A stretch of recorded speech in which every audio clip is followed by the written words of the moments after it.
नमस्कार, news plus देख रहे हैं आप। मैं हूं आपके साथ मैं विरल। यूपी में चुनावी बिगुल बज चुका है। 2022 के चुनाव को लेकर के सारी पार्टियां अपने अपने पैतरे आजमा रही हैं।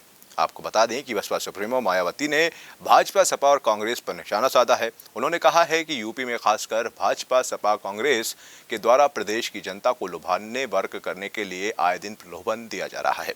बसपा सुप्रीमो ने कहा कि चुनावी वादों की झड़ी लग गई है, जिसको सत्ता में आने के बाद अधिकांश सभी भूल जाते हैं। अभी तक का इनका यही इतिहास रहा है, जनता इनसे सतर्क रहे। साथ ही उन्होंने ये भी कहा कि भाजपा व सपा जनता को जो वादे कर रही है वो काम उन्होंने यहाँ अपनी सरकार में रहते हुए क्यों नहीं किया। तो वहीं कांग्रेस पार्टी पर निशाना साधते हुए उन्होंने कहा कि महिलाओं को 40% भागीदारी, टिकट व स्कूटी आदि देने के जो वादे कांग्रेस कर रही है वो काम उन्होंने उन राज्यों में क्यों नहीं किया जहां उनकी सरकारें हैं। उसी कड़ी में आज अखिलेश यादव की विजय यात्रा में झांसी में भारी भीड़ देखी गई। बुंदेलखंड के दौरे का आज तीसरा दिन है अखिलेश यादव का। विजय यात्रा शुरू होते ही अखिलेश को देखने वहां पर बड़ी तादाद में लोग पहुंचे। अखिलेश यादव ने भी रथ से निकलकर अभिवादन सभी का स्वीकार किया।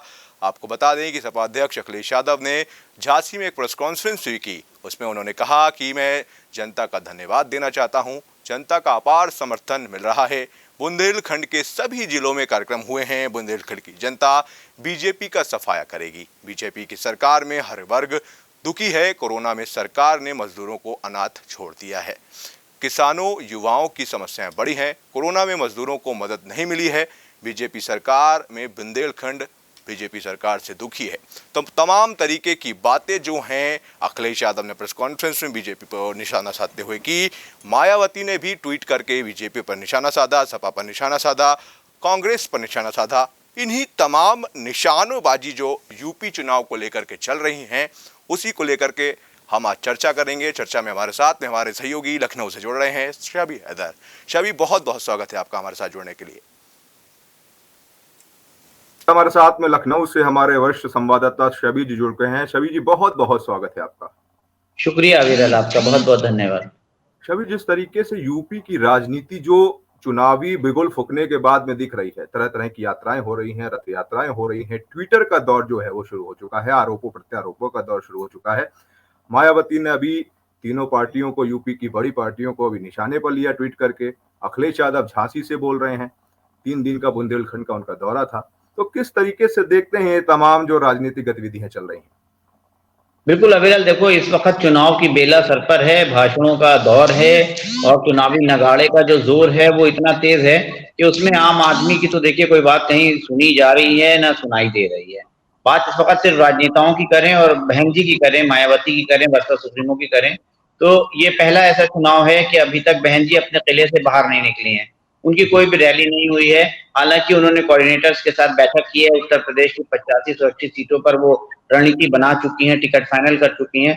और देखिए, अब इसे मायावती का रणनीति का कोई हिस्सा कहें या हम अभी उपयुक्त माहौल की बात करें, क्योंकि मायावती जी का जो आयु है, जो एज है, वो लगातार बढ़ रही है। तो उनकी जो परिपक्वता है और जो चुनाव लड़ने का जो तरीका है वो भी थोड़ा सा बदलाव आया है। सतीश चंद्र मिश्र के हाथ में जो है चुनाव कैंपेन की जो है पूरी कमान है। वो एक सर्जन हिताय सर्जन सुखाय पॉलिसी पर आगे बढ़ रहे हैं। बात एक अगर पॉजिटिव करें, देखिए बहन जी ने 2 बड़ी बातें कही हैं। आरोप प्रत्यारोप वो सब पे लगाती हैं। भारतीय जनता पार्टी को वो सांपनाथ कहती हैं, कांग्रेस को नागनाथ कहती हैं, समाजवादी पार्टी से होशियार रहने की बात कहती हैं। तो लेकिन उनके साथ एक प्लस पॉइंट अविरल अभी तक ये है, एक जो बड़ा घटनाक्रम हुआ है जिसकी चर्चा नहीं हुई अभी तक। चंद्रशेखर रावण भीम आर्मी के संस्थापक हैं, तेजी से आगे बढ़ रहे थे और कहा जा रहा था कि दलित वोटों में सेंधमारी कर सकते हैं। बहन जी के वोटों पर थोड़ा सा खतरा मंडरा रहा था, तो बहन जी ने सबसे पहले एक ऑपरेशन क्लीन चलाया और जो भीम आर्मी की जो आत्मा थी उसको परमात्मा में विलीन कर दिया। जो भीम आर्मी के सबसे बड़े जो कहते हैं मेंटोर कह सकते हैं, चंद्रशेखर रावण के राइट हैंड कह सकते हैं, बावरा को उन्होंने तोड़ लिया है। ये खबर शायद अभी पब्लिक डोमेन में नहीं आई है। बावरा जो 13 महीने NSA जेल में रहे, वो इस वक्त जो है बहुजन समाज पार्टी की सदस्यता ग्रहण कर चुके हैं। जो मायावती जी के भांजे हैं आनंद, उन्होंने उनको भारतीय बहुजन समाज पार्टी की सदस्यता ग्रहण कराई है। तो मेरी समझ में नहीं आ रहा है कि बहन जी हमेशा रैलियां करती थी, एक दिन में 2 रैली करती थी, मंडल वाइज रैली करती थी, 8 जिलों की एक रैली होती थी और वो पूरे चुनाव को मत देती थी, उनको सुनने के लिए लोग दूर-दूर से आते भी थे। लेकिन उसका कोई वोट बैंक में, उनका जो वोट बैंक है वो वोट बैंक है, वो इधर से उधर अभी तक तो देखिए नहीं हुआ है विधानसभा चुनाव में। बात सीटों की हम जरूर कहेंगे कि कम है, लेकिन अगर वोट प्रतिशत की बात करें तो समाजवादी पार्टी से भी 2% उनको पिछले चुनाव में वोट ज्यादा मिला था। तो वोट प्रतिशत जो है वो बहन जी का वहीं पर है, लेकिन इस बार ऐसा लग रहा है कि उन्होंने रणनीति बदली है और वो ट्विटर पे जंग लड़ रही है सतीश चंद्र मिश्र मैदान में। अभी एक चीज जो देखी गई है, जिस तरीके की वो नसीहत दे रही हैं, तमाम पार्टियों को दे रही हैं, लेकिन उनको एक नसीहत कुछ दिन पहले हमने चर्चा भी की थी, एक नसीहत उनको भीमराव अम्बेडकर के पौत्र ने भी दी थी। तो उसको किस तरीके से देखते हैं, नसीहत देने का एक जो अंदाज था उनका? अब मेरी शर्ट तेरी शर्ट से ज्यादा सफेद है, कह सकते हैं। मैं ज्यादा वरिष्ठ हूँ, मैं ज्यादा परिपक्व हूँ, मैंने बहुजन की आवाज को ज्यादा तेज तरीके से बुलंद किया है, मैंने दलितों में चेतना जो है वो मैंने आपसे ज्यादा बढ़ाई है। ठीक है, आप बाबा भीमराव अम्बेडकर के पौत्र होंगे, पोते होंगे, लेकिन मैं आपकी कोई सलाह वाला नहीं मानूंगी, शायद ऐसा कुछ प्रतीत हो रहा है बहन जी की तरफ से। जी अभिराज। अखिलेश यादव को किस तरीके से देखते हैं? 9 तारीख को एक बड़ा ऐलान किया है कि तमाम नेता जो है वो पार्टी एक मीटिंग करेगी, उसमें चुनाव की रणनीति तय होंगी, तमाम पार्टियों का विलय भी हो सकता है, तमाम पार्टियों के नेता भी कुछ और आ सकते हैं पार्टियों को छोड़ के। तो उस 9 तारीख की जो अहम दिन है, यानी अहम तारीख है, उस पर किस तरीके से देखते हैं इस मीटिंग को आप? क्या ओवैसी कराएंगे साथ में बिल्कुल, गठबंधन? जो समाजवादी पार्टी का रोड शो है जिसे विजय रथ यात्रा कहा जा रहा है, वो उसका चौथा चरण समाप्त हो चुका है। अखिलेश यादव कल लौटे हैं, आज पार्टी कार्यालय में बैठे हैं, नेताओं से बातचीत कर रहे हैं। देखिए, समाजवादी पार्टी जिसे कह सकते हैं कि चारों एंगल पर काम कर रही है, दूसरे दलों के नेताओं को अपने दल में लेकर आ रही है, हर विधानसभा सीट पर उसका सर्वे हो रहा है। अखिलेश यादव फ्रंट फुट के ऊपर हैं। जिस वक्त बहुत सारे, जैसे मायावती की हम बात करें, बहुजन समाज पार्टी की बात करें, तो उसकी अभी कोई रैली नहीं हुई है। ठीक है, अगर हम भारतीय जनता पार्टी की बात करें तो उसकी कुछ चुनिंदा ही रैली हुई है, वाराणसी में हुई है, सहारनपुर में हुई है, जहां मोदी और गृह मंत्री जी आए हैं। हम बात अगर कांग्रेस की करें तो प्रतिज्ञा रैली के मार्फत जो है वो जरूर प्रियंका गांधी ने अब तक 4 रैलियां की हैं, वाराणसी में की है, महोबा में की है, मुरादाबाद में की है एक रैली और उनकी हुई है। तो 4 रैलियां प्रियंका गांधी ने की है। लेकिन बात अगर हम अखिलेश यादव की करें तो अखिलेश यादव अब तक उत्तर प्रदेश के 75 जिलों में पहुंच चुके हैं। यानी कि एक दौर की जो उनकी जो पब्लिक मीटिंग्स हैं, पब्लिक से कन्वर्सेशन है, जमीन का माहौल है, मुद्दे हैं और अपनी पार्टी के नेताओं की हैसियत है, उसका वो आकलन कर चुके हैं, किसमें कितना दम है, कौन जय अखिलेश ज्यादा जोर से नारा लगा पा रहा है, इसकी आवाज धीमी है, वो आकलन कर चुके हैं।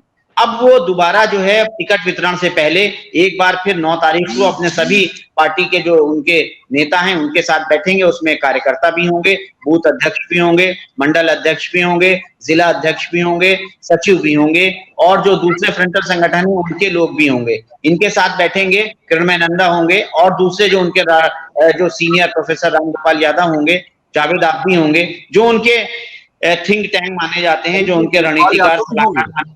क्या शिवपाल यादव भी हो सकते हैं? शिवपाल यादव भी हो सकते हैं भाई, शिवपाल यादव भी हो सकते हैं, बिल्कुल। और ऐसा हम सबको आकलन है और ऐसी उम्मीद है कि एन मौके के ऊपर कोई समाजवादी पार्टी कोई धमाका करेगी, वो शिवपाल यादव का होगा या किसका होगा, ये देखने वाली बात होगी। लेकिन अखिलेश यादव एक दौर का पूरा रथ यात्रा कर चुके हैं, सभी जिलों में उनकी उपस्थिति हो चुकी है। टिकट वितरण से पहले चूंकि उनको पता है कि अब अगर कहीं सबसे ज्यादा तेज हलचल, अब यहां से देखिए, यहां तक का चुनाव प्रचार समाजवादी पार्टी का बहुत बेहतर है, सबसे अव्वल है। लेकिन अब यहां से अगर ये मोमेंटम कितना आगे जाता है या यहां से बैक गियर मारेगा, क्योंकि दूसरे दल के आयातित जो नेता हैं उनकी भरमार है। बहुजन समाज पार्टी के 70% से ज्यादा बड़े नेता समाजवादी पार्टी की सदस्यता ग्रहण कर चुके हैं। भारतीय जनता पार्टी के कम से कम 10 विधायक समाजवादी पार्टी में आने के लिए बिल्कुल तैयार हैं। तो हम ये कह सकते हैं कि अब जिसका टिकट कटेगा, जिसकी जो राजनीतिक महत्वाकांक्षा होगी, अगर वो पूरी नहीं होगी तो क्या वो समाजवादी पार्टी में बना रहेगा, क्या वो बगावत का बिगुल फूकेगा, क्या वो राजा भैया और शिवपाल यादव की तरफ देखेगा। तो ये वो अहम मुद्दे हैं जिसका आकलन अखिलेश यादव ने जरूर किया होगा और उनको इस बात का एहसास होगा। इसीलिए वो टिकट वितरण से पहले एक बार सबके साथ बैठना चाहते हैं और सबकी राय मशवरा करना चाहते हैं। छवि, चलते चलते एक सवाल और लेना चाहूंगा। काफी चुनावों को कवर किया है, आप हमारे वरिष्ठ हैं, तो इन चुनावों में जो जिस तरीके से आपने पिछले चुनावों को कवर किया, तो इस चुनाव में कुछ बदलाव आपको लग रहा है? प्रचार प्रसार के तरीके में, टिकट बांटने के तरीके में, राजनीतिक जुमलों के तरीके में कुछ परिवर्तन देख रहे हैं आप इस बार के चुनाव जो होने जा रहे हैं? बिल्कुल देखो, इस बार का चुनाव जो है बहुत ही ज्यादा अजीबोगरीब स्थिति में हो रहा है। रैली जरूर हो रही है, लेकिन ये पहला ऐसा चुनाव होगा उत्तर प्रदेश का जिसमें अभी काउंटडाउन शुरू हो चुका है। चुनाव आयोग की सारी तैयारियां हैं, लेकिन राजनीतिक दलों की तैयारियां नहीं है। प्रत्याशियों की एक लंबी फौज है, लेकिन किसी भी विधानसभा पर अगर आप किसी मौजूदा विधायक से भी पूछेंगे कि क्या वो चुनाव लड़ने जा रहे हैं, तो उसका एक ही जवाब होगा कि आला कमान तय करेगा। किसकी सीट कहां से बदल दी जाए, किस विधायक का टिकट कट जाए, कौन सा नया चेहरा कहां आ जाए, कौन सा नेता किस दल में दिखने लगे, ये अभी तक क्लियर नहीं हो पा रहा है। चुनाव हवा में है, चुनाव ट्विटर, फेसबुक और सोशल मीडिया के ऊपर इस समय है, और देखना यही होगा कि ये चुनाव जो है वो नेता चुनते हैं या जनता चुनती है, क्या होता है सूरत हाल। अभी तक ये चुनाव जो है उत्तर प्रदेश में बिल्कुल अलग दिशा और दशा में जाता हुआ दिखाई दे रहा है। बहुत बहुत शुक्रिया शबी, आप हमारे साथ जुड़े, तमाम जानकारियां साझा हुई। बहुत बहुत शुक्रिया आप हमारे साथ जुड़ने। ताजा तरीन खबरों को जानने के लिए देखते रहिए न्यूज़ प्लस 24/7 चैनल को सब्सक्राइब करें। अपडेट के लिए बेल आइकन को दबाएं।